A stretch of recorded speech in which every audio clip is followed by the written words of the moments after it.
Okay, so hey guys, so I already told you the plan for today's video in case you didn't watch my last video, which was like my returning video. Today is my child's birthday. Woo! Yay, congrats. Yeah, moving right along. So for today, I'm going to do two things. One, I'm going to watch over my first ever video, my first ever tutorial actually, and then remake that. So yeah, first, I know I'm going to have some crying or some cringing or something in this entire. So it's gonna be a lot of cringe-worthy moments compared to my newer videos. Also, I'm sorry I couldn't like get the video itself on the screen, making it look all neat and fancy.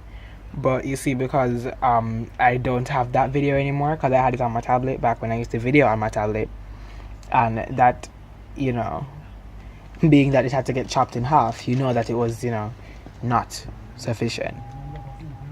Moving right along. So yes, we're gonna start off with the video. Hey everybody, this is The voice. this is officially my first video, and what we're going to be doing today is shading techniques, a problem that a lot of people have. But what I'm going to be doing with it first, I'm gonna show you like some of the simpler ones, excluding tonal shading because that's too much to talk about. Oh really? Basically, after showing you how it works, I'm going to show you how you can use it in your drawings. Just be aware, the drawings are not that awesome because I was kind of rushing Don't worry, I believe to get you. this finished, so I could at least put something there for the time being. So don't hate. Okay. Don't That's hate. Let's get on to the Wow. video. Okay. Okay, let me put this down. Let me. No, you can't So see the from that far. first thing we're going to be doing is smudging.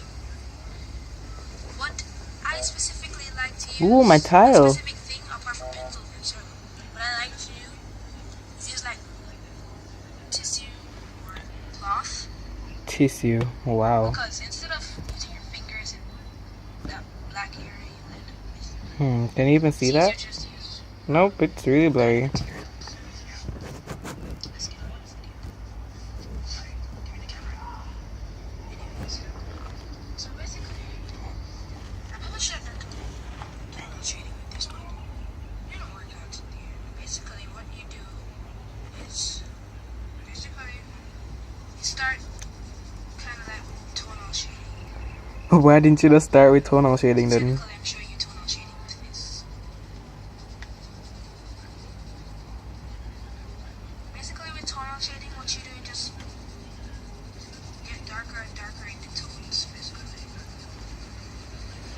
Alright, pause. Science Pause. Everybody watching this, if you are willing to, try and count the amount of times I've said the word basically, or like, or yeah. You'll have a blast doing that, trust me. But yeah, wait, pause. Why is this video so long though? 6 minutes? Well, then again, my last video was like that long, so.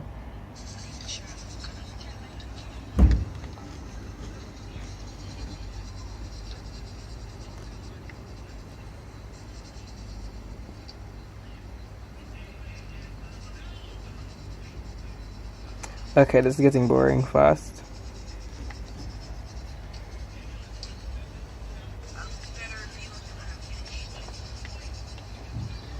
Oh wait, so I did change it to tonal. Okay. Of course, with tonal shading or with any shading. Yes, with tonal shading or any shading. That voice though. So, simple solution when you have one of those. Simple solution when you have one of those. Just erase around to make that. Oh my god, I never knew you could erase these enough. Really never knew that. Random mess. You just. Well, okay, you know what? Let's not even watch that part. What makes that so horrible is that I didn't even know how to do hatching nor cross hatching. So let's just ignore all of that right there. But I'm going to try and stick to my roots and do it how I used to do my videos, with some very cheap household supplies to create everything. And here I have tape. Remember that? I think I used tape in my How to Draw the Earth video. I don't even remember. But yeah. Now you see with tape,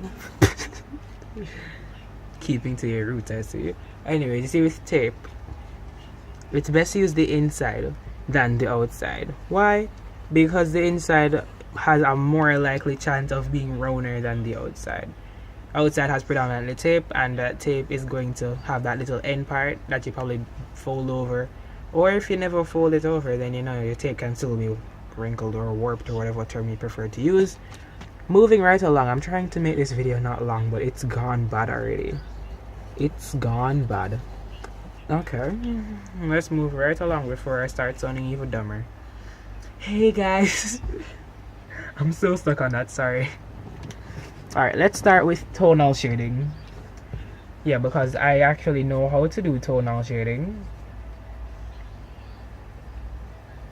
Also, look whose penmanship improved. Wow, I'm kidding, I'm sorry. Now with tonal shading, let's just get this basic thing out of the way.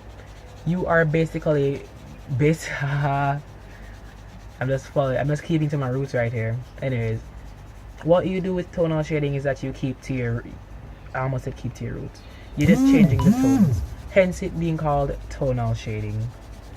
So of course you can cover the entire area in that one tone if you so please, but I would much prefer if you do it how I'm doing it. So first I'm going to cover the entire area.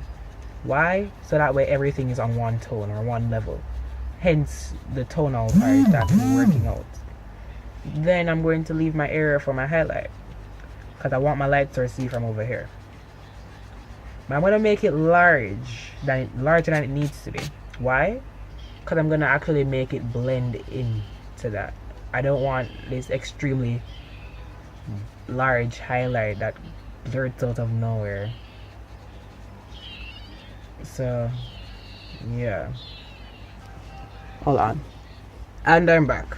If you have pets, you'll understand that entire moment right there. I had cat, pets, room, interest, like, anyways. And then here I am again, and I just go back with that one highlight there to just ensure that the area looks white enough. Now of course it probably won't look that white because this is a very light shade, but you see as soon as you start putting in the tones though, now you see with all three-dimensional objects you have this little rim right here that I'm making. This is where everything is darkest, not down here. Why? Because if a light source is from right here, the light won't catch right here. What might happen though is that the light may touch a table or some surface, and light may get reflected or refracted or whatever whatever happens to light, I'm not sure anymore, onto right here, and that could produce a brighter effect on right there, but it would never create anything on here, the center, which is why that is the part that must be the darkest. And as you go down lower and lower, you don't necessarily have to make it darker and darker, but if you do, that would make more sense, and then leave right here somewhat pale. Why? Because as I said, light can actually touch there, and it adds a sense of realism to it to have right there as it is. Oh my gosh, you people, gosh, didn't I just run you? No, you're on my pillow. No, you are on my pillow. In case you're not aware who I'm talking to my cat. And you are not going to come in my video. Please leave. Bye. If you dare climb up on the bed one more time, I'm going to push you off. Good. Sorry. So, yeah. That is it for tonal shading. And just as always, if you have any mistakes, you can always just get rid of them with this super handy way called erasing. Oh my gosh, I was so sad. I think I did hatching right here and then smudging on the other side. I'm not even sure. No, hatching. I think I could even do cross hatching for you guys, but I'm gonna do hatching. Now, If right here is your light source, it's best you start from here. But yeah. Also, remember you're doing a three-dimensional object, so you might want to. Oh, good! I thought you were climbing up on the bed. Wait, pause. Where are you going? Not concerned enough, and no, I'm not even doing this right anymore. I'm sorry. I'm sorry. I zoned out for a while. Sorry, and I'm back. Wow, this video is probably gonna be really long. So yes, your light source I'm supposing might be right here, being that here had a light source as well. Wow. You are doing, as I said, lines to now give off that sense that this is a three-dimensional object. Now, in order to make a circle look three-dimensional, you have to pay attention to a circle's main factor. What makes a circle different from every other three-dimensional object? It's completely round. Yes, that's actually the answer. It is completely round, and therefore you must treat it as such and make it look completely round. So in your lines, you must make all of them actually curve. And my tipped wow, my tip to doing this is actually letting your hand be somewhat more free. I don't know how to draw with your hand, like not hand, arm. You know, people like just like swing your arm over the place. Yeah, I don't know how to do that. So my advice is to let your hand down this part be free. So with your lines, you can do as you please. But yeah, and see, the fun thing about shading techniques when you're using a pencil is that you don't need to make much sense out of everything, because the usual tactic used in hatching is the further the lines from each other, the darker the lighter it is, and the closer they are, the darker the object is, or whatever. But with a pencil, you don't need to follow that rule at all, because a pencil just ignores all of that and says, okay, cool, you want to do that, you do that. But you see, I'm over here and I can make things light and dark on my own with pressure, which is the amazing thing about pencils versus pens.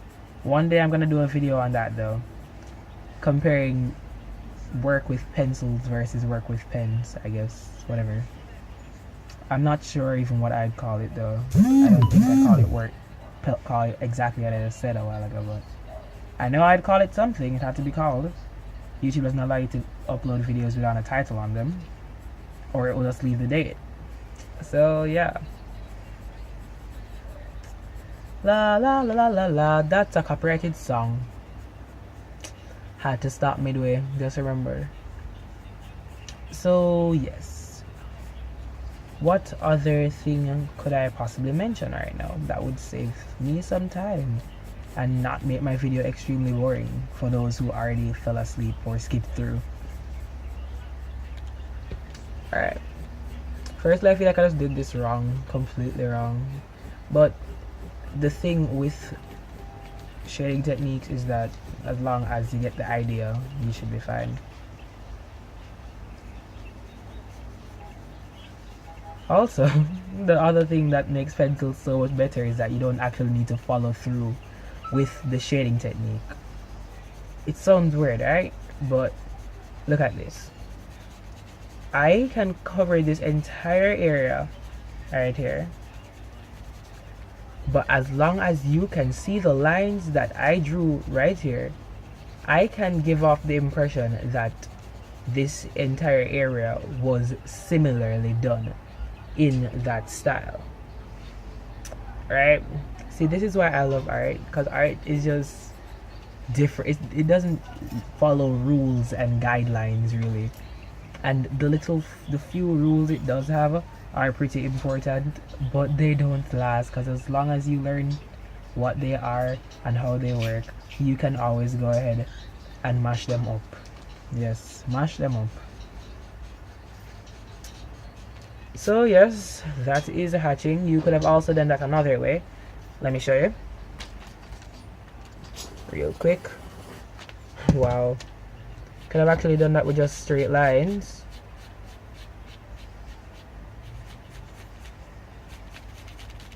I'm sorry if this looks really messy. I'm just like getting the idea across, that's why.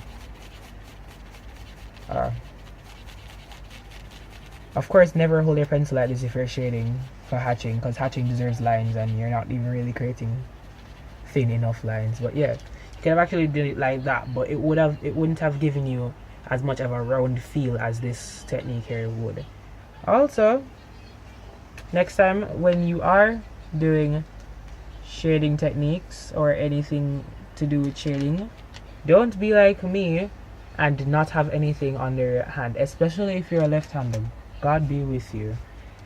We left-handers need to stick together in these crises, because lefties have it so horrible, because it's either A, we're gonna start from the other side of the page, or B, we're gonna put paper underneath our hand, because this is not meant for us.